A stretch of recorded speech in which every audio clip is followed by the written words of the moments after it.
நாம் இன்று அல்ஹம்துலில்லாஹ் என்று நம் வாழ்க்கையில் எத்தனை முறை இறைவனை புகழுகிறோம் என்று நாம் கேட்க கடமைப்பட்டிருக்கிறோம். பல்வேறு அருளை அவனிடத்திலிருந்து வாங்கி சுவைத்து கொண்டிருக்கிறோம். ஒவ்வொரு நாளும் அவனுடைய அனுக்கிரகத்தில்தான் நாம் வாழ்க்கையை நகர்த்தி கொண்டிருக்கிறோம். அவனை நினைத்து உள்ளபடியே ஆள் மனதிலிருந்து எத்தனை தடவை நம் நாவுகளில் அது புகழாக வெளிப்படுகிறது என்பதை நாம் எண்ணி பார்க்க கடமைப்பட்டிருக்கிறோம். ஓரளவு நல்ல உணவுகளை இறைவன் நமக்கு தருகிறான். இன்னைக்கும் பசியால் பட்டினியால் கால் வயிற்றைக்கோள் நிறைக்க முடியாத ஜனங்கள் உலகத்தில் அதிகம் உண்டு. இன்னும் சில மக்கள் நாம் சாப்பிட்டு போட்ட மிச்சத்தை எச்சிலை எடுத்து அதையே தனக்கான உணவாக தேடுபவர்களும் உண்டு. சாப்பாட்டின் முடிவிலே நம்மிலே எத்தனை நபர்கள் மனதார அல்ஹம்துலில்லாஹ் என்று சொல்கிறோம்? நல்ல தண்ணீரை அல்லாஹ் தருகிறான், குடிக்கிறோம். உப்பு இல்லை, அதிலே தனக்கான உடலுக்கான சத்துக்களை எல்லாம் அந்த தண்ணீர் தருகிறது.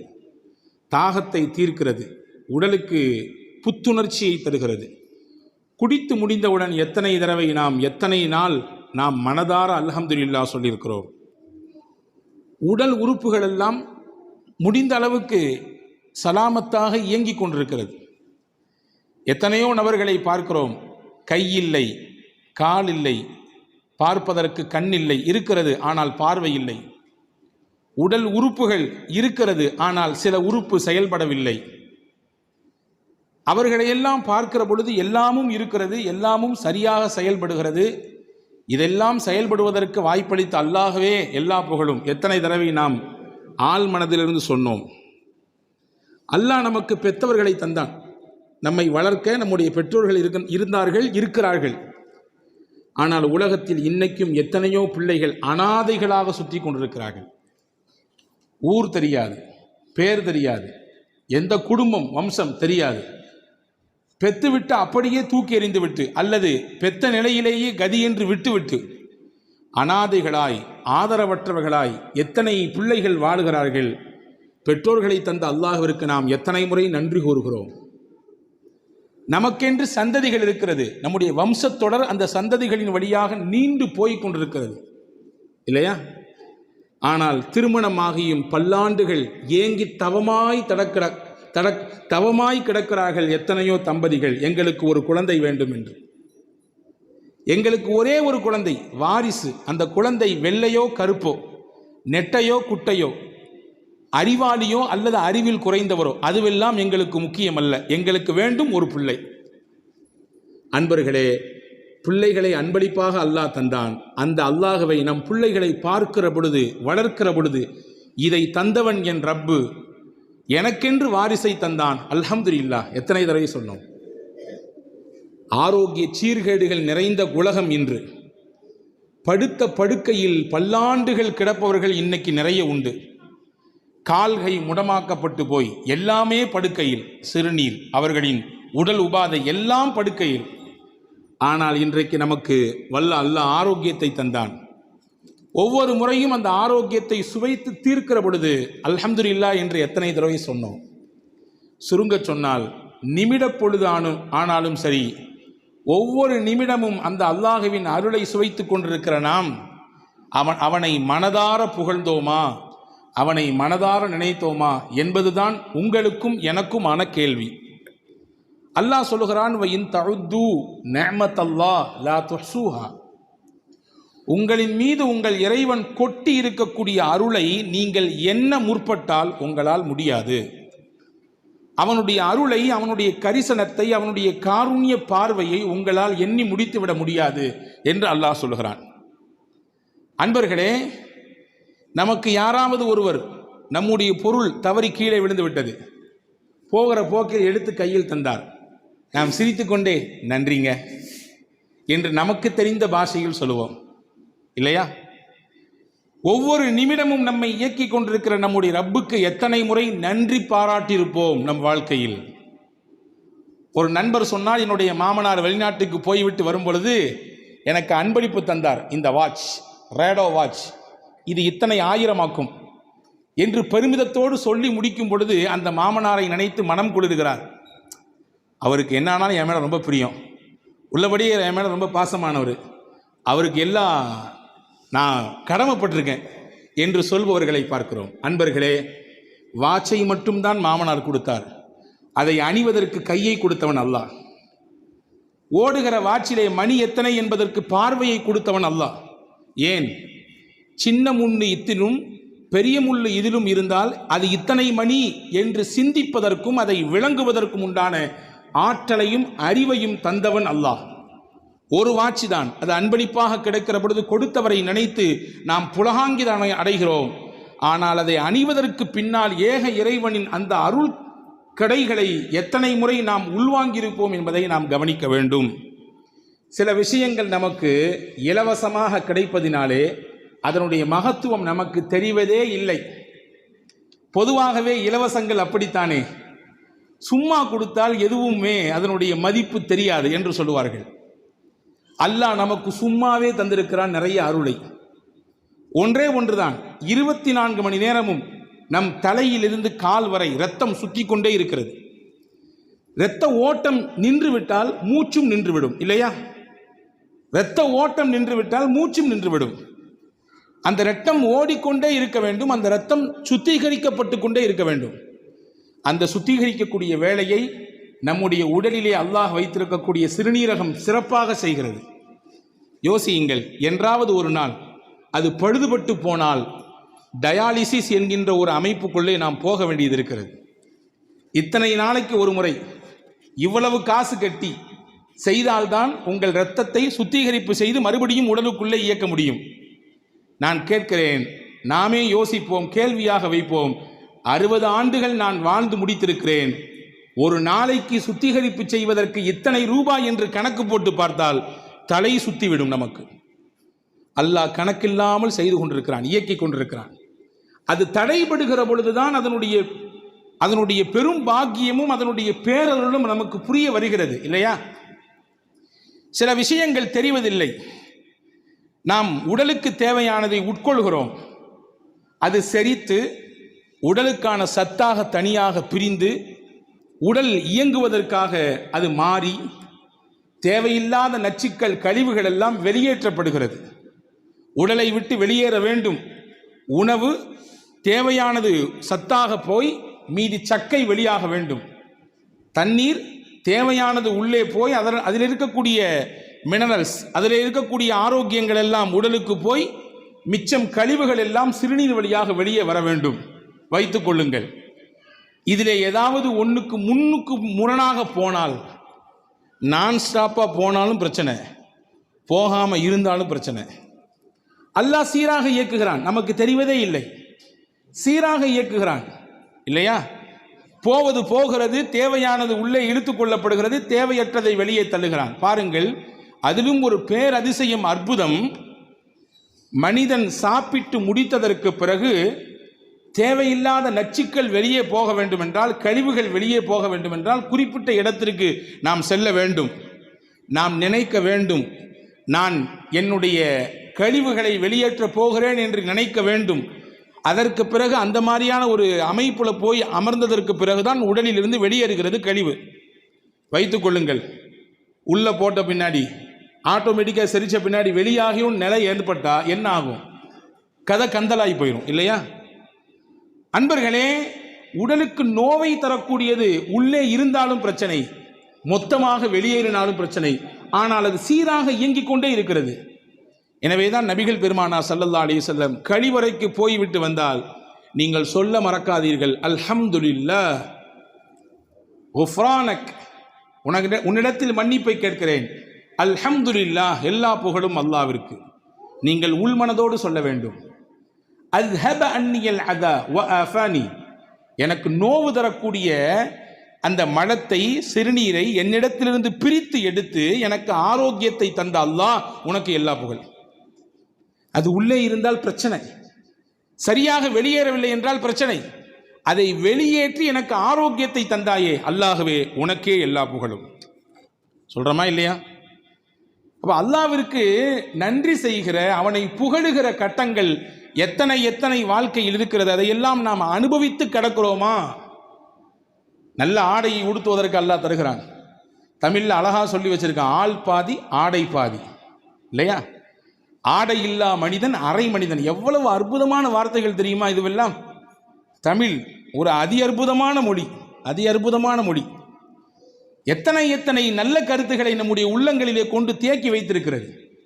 ஆள் பாதி ஆடை பாதி. ஒருவரின் ஆடையை வைத்துதான் அவனுடைய அந்தஸ்து, அவனுடைய தரம் நிர்ணயிக்கப்படும். ஆடை இல்லா மனிதன் அரை மனிதன். ஆடை இல்லை என்றால் எவ்வளவு அறிவு இருந்தாலும் அவன் அரை மனிதன் தான், முட்டாள்தான். ஆடை நமக்கு அலங்காரத்தை தருகிறது, நம்ம அவயங்களை மறைக்கிறது, நம்முடைய கற்பை பாதுகாக்கிறது. நான் கேட்கிறேன், இன்றைக்கு உலகத்தில் ஆடையை உடுத்துவதற்கு அரை நிர்வாணங்களாக உலகத்தில் வாழக்கூடியவர்களின் எண்ணிக்கை நமக்கு நம்மிலே எத்தனை நபர்களுக்கு தெரியும்? சரியான ஆடை இல்லாமல் கிழிசல் ஆடைகளை, ஒட்டுப்போட்ட ஆடைகளை, கந்தலான ஆடைகளை, அழுக்கான ஆடைகளை, அதுதான் நமக்கு கதி என்று உடித்துக்கொண்டு வாழ்பவர்கள் எத்தனை? அப்படியெல்லாம் இருக்கும் பொழுது நல்ல ஆடையை உடுத்து அல்லாஹ் தந்தானே, அதை போடும் பொழுது அவனை புகழ வேண்டாமா? லிபாசை யுவாரி சௌஆத்திக்கும் வரீஷா. அல்லாஹ் தான் உங்களுக்கு ஆடையை தந்தான். 2 காரணம், உங்களுக்கு அது அலங்காரம், 2வது உங்கள் மானத்தை அது மறைக்கும். உங்கள் மானத்தையும் மறைக்கும், உங்களுக்கு அலங்காரமாகவும் இருக்கும். எனவே அந்த ஆடையை உடுத்தும் நேரத்திலே நாம் அல்லாஹ்வை புகழ வேண்டாமா? என் மானத்தை மறைத்திருக்கிறேன், என்னை அழகாக நான் என் ஆடையில் வெளியே காட்டுகிறேன். நபிகள் பெருமானா ஸல்லல்லாஹு அலைஹி வஸல்லம் ஒவ்வொரு நாளும் ஆடை உடுத்தும் பொழுதும் இந்த துஆவை ஓதுவார்கள். அல்ஹம்துலில்லாஹில்லதி கஸானி ஹாதா வ ரஸகனீஹி மின் கைரி ஹவுலு மின்னி வலா குவா. அல்லாஹ்வுக்கே எல்லா புகழும், அவனே எனக்கு ஆடையை உடுத்த தந்தான். இந்த ஆடை எனக்கு கிடைத்திருக்கிறது, ஏதாவது என்னுடைய முயற்சி உண்டா? கிடையாது. என்னுடைய முயற்சியோ என்னுடைய திறமையோ இல்லாமல் என்னை பாதுகாக்க, என் கற்பை மறைக்க, என்னை அலங்கரிக்க அல்லாஹ்வே தந்தான் இந்த ஆடையை, அவனுக்கே எல்லா புகழும் என்று ஒருவர் சொன்னால் அதற்கையும் பலன்னு சொன்னாங்க. ஒருத்தர் சட்டை போடும் பொழுது அல்லது பேண்ட் போடும் பொழுது, லுங்கி உடுக்கும் பொழுது இந்த துஆவை ஓதுகிறார். முஸ்னத் அஹமதிலே ஹதீஸ் வந்திருக்கிறது, உஃபிர லஹு மா தகத்தம மின் தம்பி. அவர் முன்னால் செய்த எல்லா பாவத்தையும் அல்லாஹ் அந்த துஆ அழிச்சிருந்தாங்க ஸல்லல்லாஹு அலைஹி வஸல்லம். அவர் செய்த பாவங்களுக்கெல்லாம் பரிகாரமாக இந்த துஆ மாறிவிடுகிறது என்றார்கள் பெருமானார் ஸல்லல்லாஹு அலைஹி வஸல்லம். இப்போ ஆடை உடுத்தும் பொழுது நாம் இதை யோசிக்கிறோமா? நல்ல உணவை நமக்கு அல்லாஹ் தருகிறான். பசி வந்ததற்கு பிறகு புசி என்றான், இல்லையா? ஆனால் இன்னைக்கு நம்மள பல பேருக்கு பசியே வர்றதில்லை. பசிப்பதற்கு முன்பாகவே சாப்பிடுகிறோம். அது ஒரு புறம் வைத்துக் கொள்ளுங்கள். ஒரு காலகட்டம் இருந்தது, அரை வயிறை நிரப்புவதற்கு பாடுபட்டார்கள். சோறே இல்லை. நம்முடைய முன்னோர்கள் சொல்லி கேள்விப்பட்டிருப்போம், எங்களுக்கெல்லாம் இந்த மக்காச்சோளம் தான், அந்த மாவை எடுத்து கஞ்சி காய்ச்சி குடிப்போம். மரவள்ளி கிழங்கு தான், அதை தான் நாங்கள் அவிச்சு சாப்பிடுவோம். நல்லது போலது நாட்களில் மட்டும்தான் எங்களால் அரிசி சாப்பாடு சாப்பிட முடியும், இல்லையா? அப்படியெல்லாம் இன்றைக்கு இல்லாமல் விதவிதமான உணவுகளை அல்லாஹ் தருகிறான். விதவிதமான உணவுகளை நம்முடைய தேவைக்கு அதிகமாகவே அல்லாஹ் தருகிறான். யோசிக்கிறோம், உணவை சாப்பிட்டதற்கு பிறகு தந்த அல்லாஹ்விற்கு நன்றி சொல்கிறோமா, புகழுகிறோமா? நம்முடைய முயற்சியா? தானியம் நம்முடைய முயற்சியில் கிடைத்ததா? அல்லாஹ் கேட்கிறான், சூரா வாக்கியா ஓதப்பட வேண்டும் ஒவ்வொரு வீடுகளிலும். எது நடக்கிறதோ இல்லையோ, யாரை பற்றி எப்படி கழுவி குடிக்கிறோமோ குடிக்கவில்லையோ, ஒவ்வொரு நாட்களிலும் வீடுகளிலே சூரா வாக்கியா ஓதப்பட வேண்டும். பெருமானா சொன்னார்கள், வாக்கியா சூரா ஓதப்படுகிற வீடுகளுக்கு வறுமை அதன் வாசலுக்கு கூட வராது, ஏழ்மை அந்த வீட்டு வாசலுக்கு கூட வராது. பெருமானாரின் வார்த்தை, சத்திய வார்த்தை அது. அல்லாஹ் கேட்கிறான் அந்த சூரா வாக்கியாவில், அஃபரஐதும் மா தஹ்ருஸூன், நீங்கள் விதைக்கிறீர்களே விதை, அதை பார்க்கவில்லையா? அன்தும் தஸ்ரஊனஹு அம் நஹ்னு ஸாரிஊன், நீங்கள் விதையை மட்டும்தான் பூமியில் போட்டீர்கள், அதை உங்களுக்கு தானியமாக யார் தந்தது? அரிசியாக யார் மாற்றி கொடுத்தது? கோதுமையாக யார் மாற்றி கொடுத்தது? உங்களுக்கான உணவாக அதை யார் தந்தது? நீங்களா அல்லது நானான்னு கேட்கிறான் அல்லாஹ். கேட்ட அடுத்து ஒரு வார்த்தை கேட்பான் பாருங்க, ரொம்ப அற்புதமான வார்த்தை. லவ் நஷாஉ ஜஅல்னாஹு ஹுதாமன் ஃபதல்தும் தஃபக்கஹூன், நாம் நாடி இருந்தால் நீங்கள் போட்ட விதையை அந்த கதிர்களிலேயே பதறுகளாக மாற்றியிருப்பேன். உதவாத பதறுகளாக மாற்றியிருப்பேன். எனக்கு அந்த சக்தி இருக்கிறது அல்லாஹ் சொல்லுகிறான். அப்ப அந்த உணவை சாப்பிட்டதற்கு பிறகு வல்ல அல்லாஹ்விற்கு நான் நன்றி சொல்ல வேண்டாமா? சாப்பிட்டதற்கு பிறகு மட்டும் இல்லை பெருமக்களே, எத்தனையோ உணவுகளை வாயில் போட்டு மெல்லுகிறோம். சிலது நைஸா உள்ள இறங்கிறது, சிலது கஷ்டப்பட்டு இறங்குது, கடிக்க கூட முடியல, ரொம்ப கடினமா இருக்குது, நல்ல அதாவது ஜாமீதாக இருக்கிறது, ரொம்ப தடிமனாக இருக்கிறது. எப்படியோ வாயால் கடித்து மென்று உள்ளே தள்ளிவிட்டோம். யோசிக்கிறோமா என்றாவது? கடிப்பதற்கே இவ்வளவு வலுவாக இருந்தது, வயிற்றுக்குள்ளே இறங்கி எப்படி அது செரிமானமாகும்? செரிமானமாகுவதற்கென்று அல்லாஹ் ஒரு இயற்கையை வைத்தான். அவன் நுட்பமானவன். படைப்பின் திறன்களை ஆய்வு செய்து எந்த அடிப்படையில் மனிதனை உண்டு வெளியே தர வேண்டும் என்பதிலே தீர்க்கமான ஞானம் உள்ளவன். எனவேதான் அல்லாஹ் தன்னை ஹக்கீம் என்கிறான். ஹக்கீம் என்றால் நுட்பமானவன், நுண்ணறிவு மிக்கவன். அந்த நுண்ணறிவு உலகத்தில் யாருக்கும் கிடையாது. நினைக்கலாம் நம்மளை மாதிரி அறிவாளி உலகத்தில் உண்டா? நான் சொல்ற மாதிரி யோசனை யாராவது சொல்லுவாங்களா? என்ன மாதிரி நிர்வாக திறன் யாருக்கும் உண்டா? என்ன மாதிரி உண்டான ஆற்றல் யாருக்கு சொல்லலாம்? எல்லாம். ஆனால் எல்லாம் ஒரு எல்லைக்கு உட்பட்டது. எல்லையை கடந்த ஞானம் அல்லாஹ்விற்கு உண்டு. எனவே தான் அல்லாஹ் ஹக்கீம் என்கிறான். பாருங்கள், சரி உள்ள போகுது இந்த பொருள் எப்படி செரிக்குது?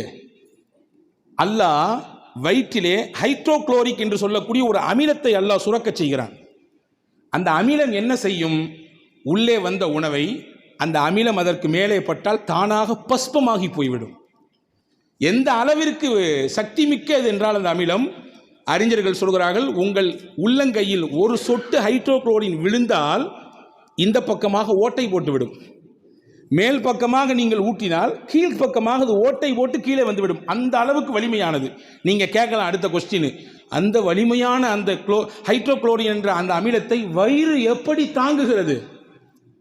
அப்படி என்றால் வயிற்றினுடைய அந்த உள் அமைப்பை அவ்வளவு நுட்பமாக இறைவன் படைத்திருக்கிறான். வருகிற உணவை செரிப்பதற்கும் இருக்க வேண்டும். அதே நேரத்தில் சுத்தி இருக்கக்கூடிய பாகங்கள் எதுவும் சேதாரமாகிவிடவும் கூடாது. அந்த அடிப்படையிலே மிக நுட்பமாக அல்லாஹ் படைத்தான். உட்கொள்கிற உணவு செரிக்கிறது. நாம் யோசிக்கிறோமா? கொடுத்த ஒரு உணவை தந்த அல்லாஹ் பசியை ஆற்றினான், நம்முடைய மயக்கத்தை போக்கினான். அல்லாஹ்விற்கு எல்லா புகழும். அல்ஹம்துலில்லாஹில்லதி அத்அமனி வஸகானி வஜஅலனி மினல் முஸ்லிமீன். பெருமானார் ஓதுகிற துஆ இது. எனக்கு பசியோடு இருந்தேன், அவனே எனக்கு உணவு தந்தான். தண்ணீர் தாகத்தோடு இருந்தேன், அவனே எனக்கு நீர் தந்தான். இறைவா, என்னை முஸ்லிம்களில் ஒருவராக ஆக்கிவிட்டாய், உனக்கே எல்லா புகழும். தண்ணீர் குடிக்கிறோம் இல்லையா? 71% உலகத்திலே நீர், 29% உலகத்திலே நிலப்பரப்பு. நம் எல்லோரும் தெரிந்தது. 71% நீர்ப்பரப்பை வைத்து அல்லாஹ் மனிதன் குடிக்கிற நீரையும் உப்பாக மாற்றிருந்தால் என்ன நடக்கும்? தோண்டுகிற இடங்களிலெல்லாம் எல்லா இடத்திலும் உப்பும் நீர் மட்டும் வெளிப்பட்டால் என்ன நடக்கும்? அன்பர்களே, தாகம் எடுக்கிறது, தண்ணீர் குடிக்கிறோம், நமக்கு புத்துணர்ச்சி கிடைக்கிறது. எனவேதான் பெருமானார் நோன்பு வைத்ததற்கு பிறகு என்ன துஆ ஓதுவார்கள்? அதையும் சொல்லுகிறது. ذهبالظمأ وابتلت العروق وثبت الأجر إن شاء الله. ذهب الظمأ, தாகம் தீர்ந்து விட்டது. وابتلت العروق, எங்கள் நரம்புகள் எல்லாம் நனைந்து விட்டது. وثبت الأجر إن شاء الله, நாங்கள் வைத்த நோன்புக்கு கூலி அல்லாஹ்விடத்திலே உறுதியாகிவிட்டது. இப்ப தண்ணீர் போனால்தான் நம்முடைய செயல்பாடு நடக்கும் இல்லையா? ஒருத்தர் காட்டு வழி நடந்து போனார், போய்கிட்டே இருக்கார், நடக்கிற ஒரு கட்டத்தில் தாகம் ஏற்படுது. இருந்த தண்ணியெல்லாம் தீர்ந்து போச்சு. நான் வறட்சி அப்படியே வாட்டி வதைக்கிறது. அவரை தூரத்திலிருந்து பார்த்தாரு, ஒரு பெரிய பைய கிடக்குது. ஆசாசியா ஓடி ஓடி வந்தார், எப்படியாவது ஒரு சொட்டு தண்ணி அதில் கிடச்சிரும்னு. வந்தவர் அந்த பையை திறந்து பார்த்தாரு, எல்லாமே தங்க காசு, எல்லாமே தங்க காசுகள். இப்பொழுது அந்த மனிதரின் மனநிலை எப்படி இருக்கும்? அப்பாடி, இவ்வளோ தூரம் ஓடி வந்துச்சு, பை நிறைய தங்கம்யா, ரொம்ப சந்தோஷம் அப்படின்னு மனசு வருமா? இல்லை, ச்சே தண்ணி நினைச்சமே, இந்த தங்கம் கிடைச்சிருக்க, இது எனக்கு இப்போ தேவையில்லை, தண்ணி தான் வேணும், நான் தண்ணி குடிக்கிறேன்னா செத்து போயிடுவேன் என்ற நிலைப்பாடு தானே வரும். இப்போ தண்ணீரை குடிக்கிறோம், தாகத்தை தீர்த்து கொள்கிறோம், கொடுத்தவனுக்கு நான் நன்றி சொல்கிறோமா? அவனை புகழுகிறோமா? ஹாரூன் ரஷீத் பாஷா மிகப்பெரிய மன்னர். அவருடைய ஆட்சி பரப்பு, அதாவது லட்சக்கணக்கான சதுர கிலோமீட்டர்கள் ஆட்சி செய்தவர் ஹாரூன் ரஷீத் பாதுஷா. அவருடைய குருமகான் ஒருத்தர் இருந்தார், இப்னு சம்மாக். அவரிடத்துல போய் ஒரு நாள், எனக்கு ஏதாவது ஆலோசனை சொல்லுங்க, எனக்கு ஏதாவது நசீஹத் செய்யுங்க, உபதேசம் செய்யுங்க அப்படின்னு சொல்லி மன்னர் ஹாரூன் ரஷீத் பாதுஷா கேட்கிறார். அந்த ஆசிரியர் கேட்டாரு, பாப்பா எல்லாம் இருக்கு உனக்கு, ஆனால் ஒரு குவளை தண்ணி மட்டும் உனக்கு கிடைக்கல, தண்ணி உனக்கு இல்லை, ஒரு குவளை தண்ணி உனக்கு இல்லை, என்ன செய்வா நீ கேட்டார்.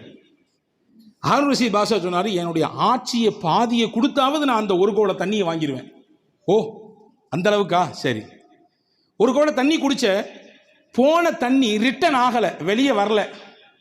உள்ளே போனால் ரிட்டர்ன் வரலங்க. தண்ணியை குடிச்சா தேவையான சத்துக்கள் எல்லாம் எடுத்து விட்டு நம்முடைய சிறுநீரின் வழியாக தேவையற்ற கழிவுகள் எல்லாம் வெளியே வர வேண்டும். ஆசிரியர் கேட்டார், இப்னு சம்மாக், ஒரு டம்ளர் தண்ணி குடிச்ச, ஆனால் அது வெளியே வரல, என்ன செய்வ அப்படின்னு கேட்டார். மன்னர் ஹாரூன் ரஷீத் பாதுஷா சொன்னால், மீதி இருக்கிற ஆட்சியை கொடுத்தாவது எப்படியாவது அதை வெளியேற்றுவேன் உடலில் இருந்து. சிரித்துக்கொண்டே ஆசிரியர் சொன்னார், உன் ஆட்சி ஒரு டம்ளர் தண்ணீருக்கு சமம், உன்னுடைய ஒட்டுமொத்த ஆட்சி ஒரு டம்ளர் தண்ணீருக்கு சமம். எனவே அல்லாவை பயந்து வாழு, உலகத்திலே அவனை புரிந்து வாழு. எல்லாம் இருக்குன்னு ஆடாத, ஆட்டத்தை குறைச்சிக்கோ. எல்லாம் இருக்குன்னு தலைக்கணத்தோடு இருக்காதே. இந்த உலகம் ஒரு டம்ளர் தண்ணீருக்கு சமம். உள்ளே போவதற்கும் வேண்டும் வழி, வெளியே வருவதற்கும் வேண்டும் வழி. புரிந்து கொள், இதுதான் நான் உனக்கு தரக்கூடிய ஞான உபதேசம் என்றார் இப்னு சம்மாக் ரஹ்மத்துல்லாஹ். அன்பு சகோதரர்களே, அல்லாஹ்வை நாம் புகழ வேண்டாமா? அல்ஹம்துலில்லாஹ் என்று எத்தனை முறை மனதார சொல்லியிருக்கிறோம். அன்பு சகோதரர்களே, புகழ்ந்தால் என்ன கிடைக்கும்? நீங்கள் என்ன எதிர்பார்க்கிறீர்களோ அதை விட பன்மடங்காக கிடைக்கும். இன்னைக்கு நிறைய இருக்குன்னு ஆசைப்படுறோம். என்னுடைய பொருளாதாரம் நல்ல பரக்கத்தாக இருக்கணும், என் குடும்பம் பரக்கத்தாக இருக்கணும், நான் கை வைக்கிற இடம் எல்லாமே பரக்கத்தாக இருக்கணும், நான் ஆரம்பிச்சிருக்கக்கூடிய தொழில் ஓஹோன்னு போகணும், எல்லாரும் ஆசைப்படுறோம். தப்பு ஒன்றும் கிடையாது. நியாயமாக இருந்தால் வரவேற்க வேண்டியது. நல்லா இருக்கணும், நல்ல உடம்புடுத்தணும், நல்லா சம்பாதிக்கணும், நல்ல குடும்பத்துக்கு செலவழிக்கணும், நல்ல எண்ணம். சொல்லப்போனால் மூமியின் எண்ணம் அப்படி தான் இருக்கணும்.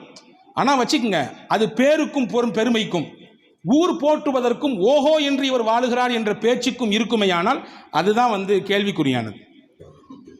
அப்போ நமக்கு கிடைக்கிறது அதிகமாக கிடைக்கணும். என்ன செய்யணும்? சிம்பிள். அல்லாஹ் என்ன உங்களுக்கு கொடுத்துருக்கானோ அந்த அல்லாவை நீங்கள் புகழுங்க, அல்லாஹ் கூட்டி தருவான் உங்களுக்கு. ஒன்று கிடைச்சாலும் அல்லாவிற்கு நீங்கள் புகழ் மாலை செலுத்துங்கள், அல்லாஹ் அந்த ஒன்றை 10ஆக மாற்றி தருவான். இது நான் சொல்லவில்லை, குர்ஆன் சொல்லுகிறது. லஇன் ஷகர்தும் லஅஸீதன்னகும், உங்களுக்கு இறைவன் கொடுத்த அருளுக்கு நீங்கள் நன்றியோடு புகழ்ந்தால் நான் உங்களுக்கு கொடுத்ததை இன்னும் கூட்டிக் கொண்டே இருப்பேன். மல்டிப்ளிகேஷன் போட்டே இருப்பான். 1 3 6 6 12 12 24 இப்படி போய்கிட்டே இருங்க. ஹதரத் இமாம் முஸ்னத் அஹமதிலே ஒரு செய்தி வந்திருக்கிறது. முஹம்மது ஸல்லல்லாஹு அலைஹி வஸல்லம் ஒரு நாள் பள்ளிவாசலுக்கு வெளியில் நிற்கிறார்கள். ஒரு மனிதர் வருகிறார். ரசூலுல்லாஹ் கையில் ஒரே ஒரு பேரித்தம் துண்டு இருந்துச்சு, ஒரே ஒரு பேரித்தம் பழம். அவர் கையில் ரசூலுல்லாஹ் கொடுத்தாங்க. வாங்கினவர் பார்த்துட்டு, இந்த ஒரு பேரிச்சம்பழம் ஏன் காவயிருக்கு பத்துமா, என் நாக்கு கூட ஒட்ட முடியாத, இது எப்படி யார் ரசூலுல்லாஹ் கையில் கொடுத்துட்டு போயிட்டார். ரசூலுல்லாஹ் சிரிச்சாங்க. கொஞ்ச நேரம் கழிச்சு அதே வழியில் இன்னொருத்தர் வந்தார். அவர் கையில் அந்த ஒரு பழத்தை கொடுத்தாங்க. அவர் சொன்னார், அல்ஹம்துலில்லாஹ், யார் கையால் இந்த பழம் எனக்கு கிடைக்கப்பட்டிருக்கிறது?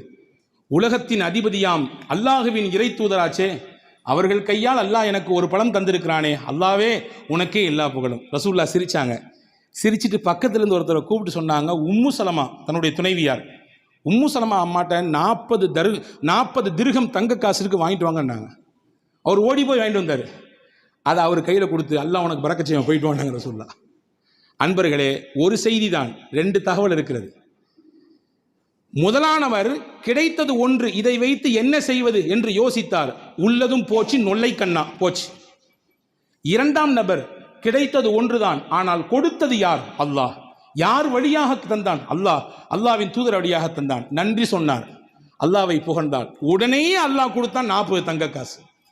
எது இருக்கிறதோ அதை ஏற்றுக்கொள்ள வேண்டும், குறைபட்டு கொள்ளக்கூடாது. அல்லாஹ் தருவான் என்று நம்பி அவனை புகழ வேண்டும். இருந்தால் அல்லாஹ் மனமான வாழ்க்கையை, இரட்டிப்பான வாழ்க்கையை அல்லாஹ் திருப்பி தருவான். புகழ வேண்டும் என்ற எண்ணம் நமக்கு வர வேண்டும். அல்லாஹ் என்னெல்லாமோ தந்திருக்கிறான். பொதுவாகவே மனிதனுடைய இயற்கை என்ன தெரியுமா? இருக்கிறத வச்சு திருப்தி படவே மாட்டான். இயற்கை இல்லாத ஒன்றை மட்டும்தான் தேடிக்கிட்டே இருக்கும் மனுஷன் மனம். கண்ணாடிக்கு முன்னாடி போய் நின்னா என்ன பண்ணோமா, கொஞ்சம் குண்டா இருக்கணும்ல, ஒல்லியாக இருந்தால் நல்லா இருந்திருக்கும். கொஞ்சம் வெள்ளை கம்மி, கொஞ்சம் இன்னும் கொஞ்சம் வெள்ளையாக இருந்தால் நல்லா இருந்திருக்கும். சுருட்ட முடியா இருக்குது, கொஞ்சம் நீள முடியா இருந்தா. இருக்கிறது எல்லாம் சிறப்பாக அல்லாஹ் வைத்திருக்கிறான். ஆனால் மனித மனம் இல்லாததை நோக்கியே தேடும். இருப்பது அல்லாஹ் கொடுத்தது, அவனை புகழ வேண்டும் என்ற எண்ணம் வந்து விட்டாலே அதுவே அல்லாஹ்வின் மிகப்பெரிய கரிசனம் என்கிறார்கள் பெருமக்கள். மூசா அலைஹிஸ்ஸலாம் அல்லாஹ்ட்ட கேட்டாங்களா, யா அல்லாஹ், எத்தனையோ அருள் செஞ்சிருக்கேன், எனக்கு உன்னை எப்படி நான் புகழ்றது, நீ எனக்கு சொல்லித்தாயேன்னு கேட்டாங்களாம். உன்னை மூசாவை பார்த்து அல்லாஹ் சிரித்துக்கிட்டே சொன்னானா, மூசா, என்னைய புகழணும்னு என்ன வந்துருச்சு இல்லை, இதுவே புகழ் தான். என்னைய புகழணும்னு என்ன வந்துருச்சு இல்லை, என்னை நினைக்கணும்னு என்ன உனக்கு வந்துருச்சல்ல, இதுவே எனக்கான புகழ் தான், ஏற்றுக்கொள்கிறேன் என்றான் அல்லாஹ். அன்பர்களே, புகழுக்கு நேரம் ஒதுக்க வேண்டும். அல்லாஹ்வை ஹம்து செய்வதற்கு, அவனை துதிப்பதற்கு நம்முடைய வாழ்க்கையில் சில பகுதிகளை ஒதுக்க வேண்டும். இல்லாதை நினைத்து குறைப்பட்டு கொண்டே இருப்பதை இழந்து வாழுகிற சூழல் தான் இன்னைக்கு அதிகரித்திருக்கிறது. உமர் ரலியல்லாஹு அன்ஹு வீதியில் நடந்து வர்றாங்க. ஒரு மனுஷர் முன்னாடி வந்தார். தோழரே எப்படி இருக்கீங்க கேட்டார். நம்மள்ட்ட கேட்டால் என்ன சொல்லுவோம், நல்லா இருக்கும் அல்ஹம்துலில்லாஹ், நல்லா இருக்குன்னு சொல்லுவோம். அதே மாதிரி நல்லா இருக்கேன்னாரு. உமர் ரலியல்லாஹு மறுபடியும் கேட்டாங்க, எப்படி இருக்கீங்க, சத்தமாக கேட்டாங்க. மறுபடியும் சொன்னார், நல்லா இருக்கேன்னாரு. மறுபடியும் கொஞ்சம் சத்தத்தை கூட்டி சொன்னாங்க, எப்படிங்க அது கேட்டாங்க. அவர் புரிஞ்சுக்கிட்டாரு, அல்ஹம்துலில்லாஹ் நல்லா இருக்கேன்னாரு. உடனே உமர் ரலியல்லாஹு சொன்னாங்க, இந்த வார்த்தையை வாங்கத்தான் 3 கேள்வி கேட்டேன்னாங்க. நல்லா இருக்கிறேன்றது ஒன்று, அல்ஹம்துலில்லாஹ் நல்லா இருக்கிறேன்றது இன்னொன்று. இதுதான் தேவை. எப்படி இருக்கிறீங்க, எப்படி இருக்க, மாத்திரையோடு கடந்து வாழ்கிறேன், முட்டி வலி காலு வலி, வியாபாரம் எப்படி போகுது பாருங்க, கேட்டு பாருங்க. எல்லாருமே ஜிஎஸ்டி பிரச்சனை, அந்த பிரச்சனை, இந்த பிரச்சனை, என்னமோ போய்கிட்டு இருக்கு. இல்லை, எது இருந்தாலும் அல்லாஹ் கொடுத்து கொண்டிருக்கிறான், அல்ஹம்துலில்லாஹ். வலியோடு வாழுகிற வாழ்க்கை தான். வலியோடு வாழ்க்கை இல்லை என்றால் வாழ்க்கையை ரசிக்காது. சில வழிகளை அல்லாஹ் தருவான், அதுவும் நம்முடைய பாவங்களை கரைக்கத்தான். வலியோடு உண்டான வாழ்க்கை தான் இருந்தாலும் அல்லாஹ் நல்லா வச்சிருக்கான் அல்ஹம்துலில்லாஹ் என்று சொன்னால் அந்த வார்த்தைக்கினுடைய பரக்கத்தை கொண்டே அல்லாஹ் நம்மை நல்லா வைத்து விடுவான். அல்ஹம்துலில்லாஹ் வியாபாரம் நல்லா இருக்கு என்று நீங்கள் சொல்லி பாருங்கள், அந்த வார்த்தையின் பரக்கத்தை கொண்டே அல்லாஹ் வியாபாரத்தை செழிப்பாக்கி விடுவான். அல்ஹம்துலில்லாஹ் குடும்பம் சிறப்பாக இருக்கு, பிள்ளைகள்லாம் சிறப்பாக வளர்ந்துட்டு இருக்கிறாங்க என்று சொல்லி பாருங்கள், அந்த வார்த்தையின் பரக்கத்தை கொண்டே அல்லாஹ் சிறப்புமிக்க குடும்பமாக மாற்றி கொடுத்து விடுவான். ஒரு விஷயம்தான், அல்லாஹ் நமக்கு பார்த்து பார்த்து செய்கிறான் அருள் ஒவ்வொன்றையும். அந்த அருளுக்கெல்லாம் நன்றியவர்களாக நாம் இருக்க வேண்டும் என்று விருப்பப்படுகிறான். நன்றியின் வெளிப்பாடு உங்கள் நாவிலிருந்து அல்ஹம்துலில்லாஹ் என்று வர வேண்டும் என்று ஆசைப்படுகிறான். எனவேதான் பெருமானார் சொன்னார்கள், துவாக்களில் சிறந்தது எது தெரியுமா, அல்ஹம்துலில்லாஹ் என்று சொல்லுவதுதான். இதை விட பெரிய துவாவே இல்லைன்னு நாங்கள் சொல்லுவோம். இதை விட பெரிய துவா இல்லை, அல்ஹம்துலில்லாஹ் என்பதை விட பெரிய துவா வேறொன்றும் இல்லை. ஒரு நாள் மஸ்ஜித் நபவியில் தொழுகை நடக்கிறது. ரிஃபாஅத் இப்னு ராஃபி என்ற நபித்தோழர் தொழுதுட்டு இருக்காங்க ரசூலுல்லாஹ். பின்னாடி அவரும் நிற்கிறாரு. திடீர்னு தும்மல் போட்டார். தும்மல் போட்டவுடன் அல்ஹம்துலில்லாஹ் சொல்லணும் அவருக்கு முன்னாடி சொல்லி தரப்பட்டிருக்குது. அவர் சொன்னார், அல்ஹம்துலில்லாஹி ஹம்தன் கதீரன் தய்யிபன் முபாரக்கன் ஃபீஹி கமா யுஹிப்பு ரப்புனா வ யர்தாஹு. அல்லாஹ்வுக்கே எல்லா புகழும், பரக்கத்தான புகழ். இந்த வார்த்தைகளை சொல்லி அல்லாஹ்வை தஸ்பீஹ் செய்து விட்டார், புகழ்ந்து விட்டார். தொழுது முடிச்சோன்னு ரசூலுல்லாஹ் திரும்பி பார்த்து, யாருங்க தும்மல் போட்டது, யாருங்க பேசுனது தொழுகையில் அப்படின்னு கேட்டாங்க. இவர் அமைதியாக நின்னார். ஐயோ, நம்ம எதுவும் தப்பு பண்ணிட்டோம் போல தெரியுது, கண்டிஷன் பண்ண போகிறாங்களோ. 2வது தடவை கேட்டாங்க ரசூலுல்லாஹ், யாருங்க தொழுகையில் இடையில ஏதோ பேசிட்டு இருந்த மாதிரி தெரிஞ்சு, பதில் சொல்லலை. 3வது தடவை கேட்டவன ரிஃபாஅத் இப்னு ராஃபி ரலியல்லாஹு சொன்னாங்க, யார் ரசூலுல்லாஹ், நான் தான் தும்மிட்டேன், அதனால் ஹம்து செஞ்சேன், அல்லாஹ்வை புகழ்ந்தேன். ஓ அப்படியா, வல்லதி நஃப்ஸி பியதிஹி லக்கத் இப்ததரஹா பில்அத்து வ ஸலாஸூன மலக்கா ஐயுஹும் யஸ்அது பிஹா. நான் பார்த்தேன், நீங்கள் சொன்ன புகழ், நீங்கள் சொன்ன ஹம்து அல்லாஹ்வுக்கு எவ்வளவு பிடிச்சு போச்சுன்னா 30 சொச்சம் மலக்குமார்கள் போட்டி போட்டு நிற்கிறாங்க, இதனுடைய நன்மையை நான் தான் அல்லாஹ்ட்ட கொண்டு போவேன்னு சொல்லி. 30 சொச்சம் மலக்குகள் போட்டி போட்டு கொண்டு நிற்கிறார்கள் உங்கள் நன்மையை அல்லாஹ்விடத்தில் எடுத்து காண்பிப்பதற்கு. எனவே அன்பர்களே, மனதார உள்மனதிலிருந்து நம்முடைய வாழ்க்கையின் தரத்தை நினைத்து, நம்முடைய கடந்து வந்த பாதைகளை நினைத்து, இப்பொழுது அல்லாஹ் நம்மை வைத்திருக்கக்கூடிய உயர்வான நிலையை நினைத்து, எதிர்காலத்தில் வல்ல அல்லாஹ்வின் உயர்ந்த அந்தஸ்தையும் நன்மதிப்பையும் பெற வேண்டும் என்பதை கருத்தில் கொண்டு